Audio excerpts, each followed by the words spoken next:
إلا الله محمد رسول الله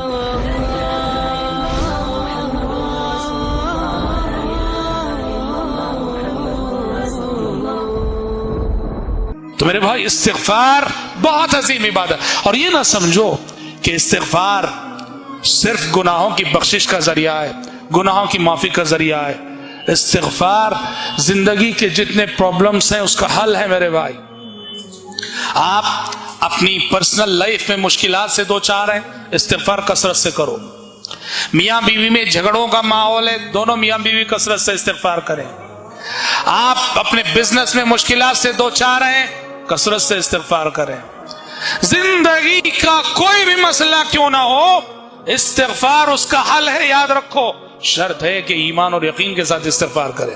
امام حسن بصری رحمت اللہ علیہ بہت جانے مانے تابعی گزرے ہیں.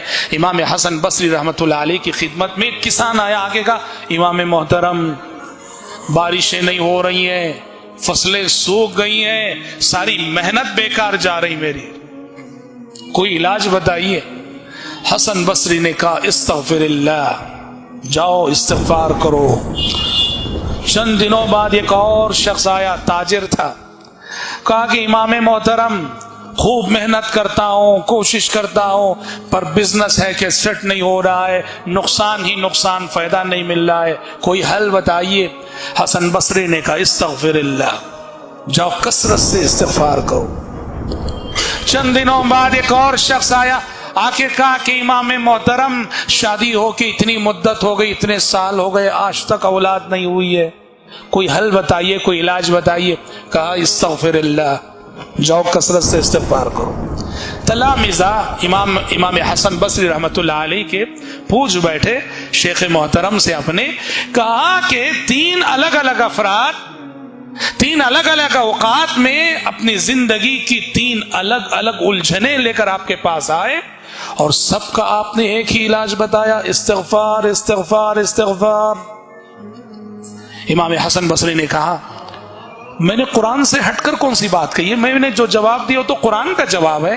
یہ تو قرآن کہتا ہے اولاد چاہیے تو استغفار کرو، مال میں برکت چاہیے تو استغفار کرو، کھیتیاں لہلہاتی دیکھنا چاہتے ہو تو استغفار کرو.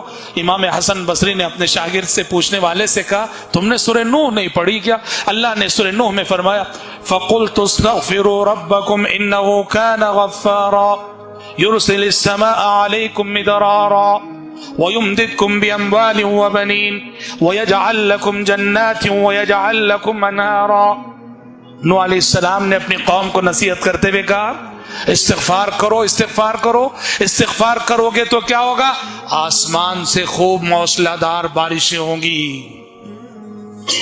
وَيُمْدِدْكُمْ بِأَمْوَالٍ وَبَنِينَ، استغفار کرو گے تو اللہ تعالیٰ تمہیں خوب مال سے نوازے گا.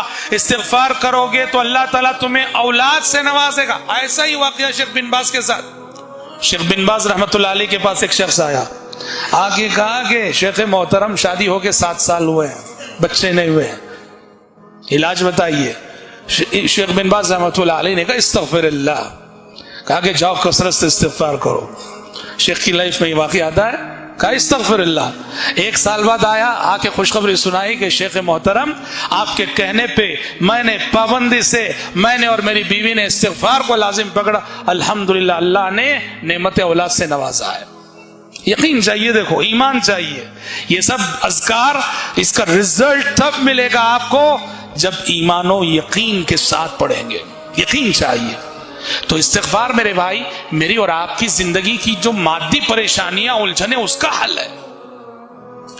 اچھا استغفار کیسے ہوتا ہے؟ جیسے ہم نے کہا استغفر اللہ 1000 بار پڑھو، اللہم اغفر لی اللہم اغفر لی پڑھو.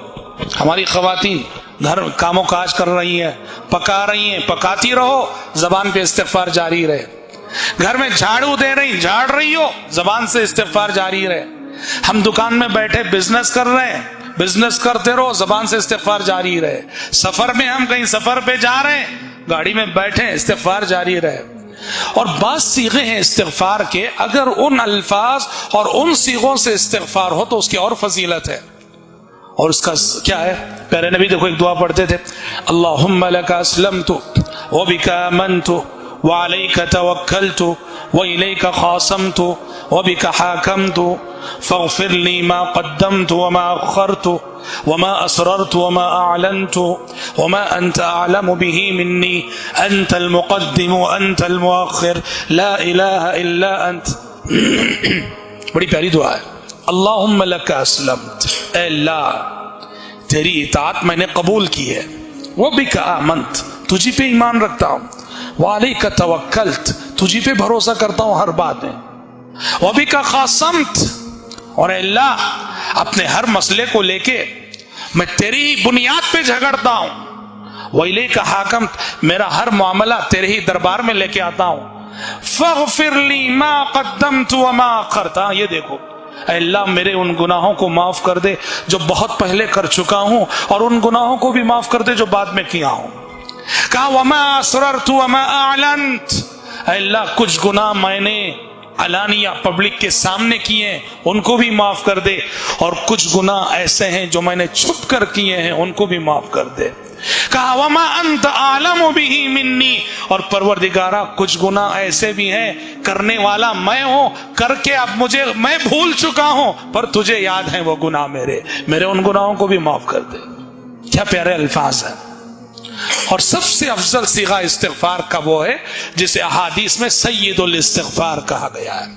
سید الاستغفار، اللہم انت ربی لا الہ الا انت خلقتنی وانا عبدک وانا على عهدك ووعدك ما استطعت اعوذ بك من شر ما صنعت ابوء لك بنعمتك علي وابوء بذنبي فاغفر لي فانه لا يغفر الذنوب الا انت. بڑی پیاری دعا ہے. کیا فضیلت ہے اس کی. پیارے نبی صبح میں پڑھتے تھے اور شام میں پڑھتے تھے.